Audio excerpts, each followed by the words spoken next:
Hello and welcome to Friday, March 20th, 2020. This is still Cord Cutting Today, and I am still Philip Palermo.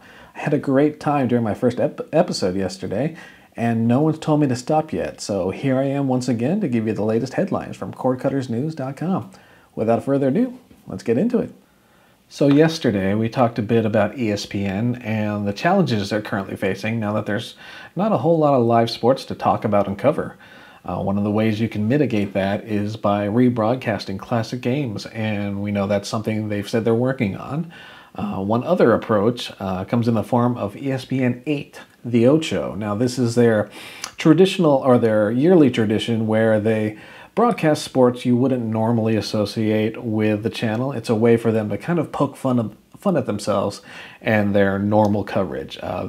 The cool thing this year is that you won't need cable TV access or a cable TV subscription to watch all their content. You can watch ESPN 8 The Ocho via Sling TV, Hulu, YouTube TV, and the AT&T TV Now app this year. So on our site, cordcuttersnews.com, Luke has the full rundown on the entire schedule of events that you can expect when the Ocho starts broadcasting on Sunday, March 22nd. But let me give you a quick overview of some of the highlights that you can expect. We have the 2020 Cornhole Championships. We also have some Science Spitting Championship coverage, Brat Eating World Championship, Arm Wrestling. There's a competition based on Golden Tee, the video game, the golf video game. One of the things I'm actually honestly looking forward to is a rebroadcast of the 2018 Classic Tetris World Championship. I myself have been playing more than my fair share of the recent Tetris 99, and I'm very curious to see how I would stack up against these professional players. And if you do want to check out the full slate of events, again, we have the full rundown in Luke's article on our site, cordcuttersnews.com, and we have a link to it down below in the video description, along with all the other stories we're going to talk about today.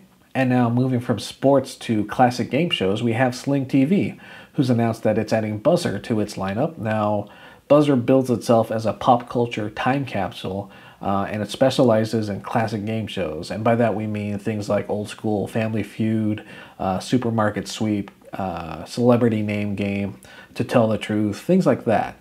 In fact, the company boasts over 40,000 game show episodes that you can play along with at home. Right now, Sling TV says it's adding Buzzr to its basic Sling Orange and Sling Blue packages, so you should have plenty of classic game shows to keep you busy for the time being. In other news, we have Hulu, who's officially announced they're supporting Comcast Xfinity Flex and X1. In fact, Flex users can start streaming Hulu and Hulu without ads starting this week. And support for Comcast Xfinity X1 platform is supposedly coming in the next few weeks.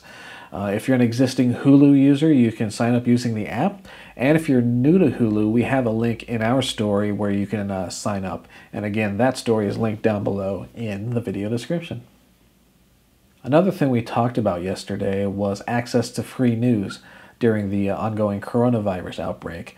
Unfortunately, not every local TV station necessarily has the bandwidth or the ability to provide local level news to its readers or to its viewers.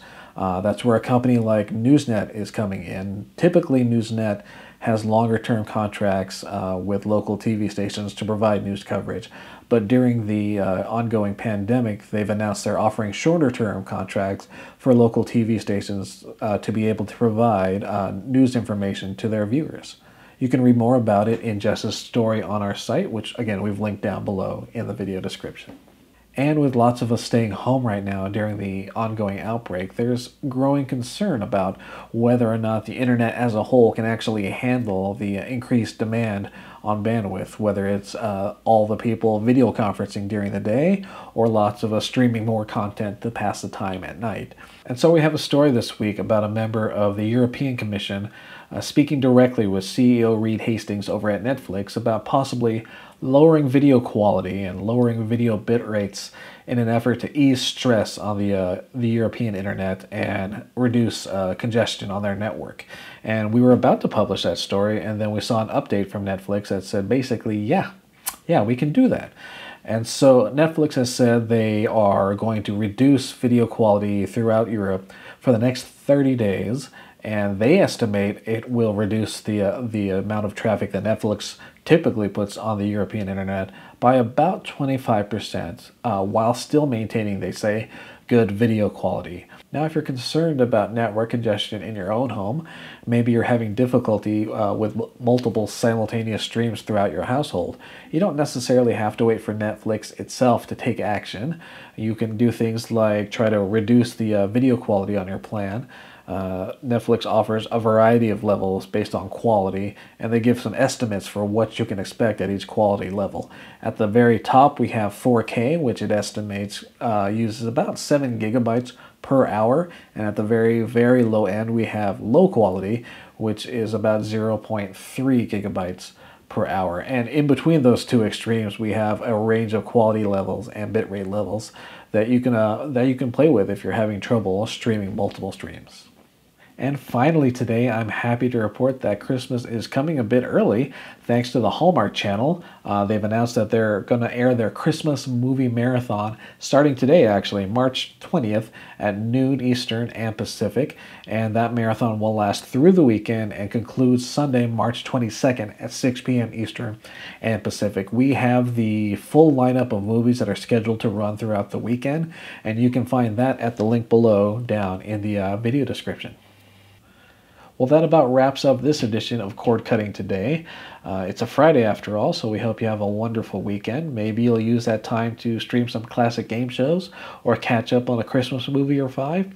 Whatever you choose to do, we thank you for tuning in.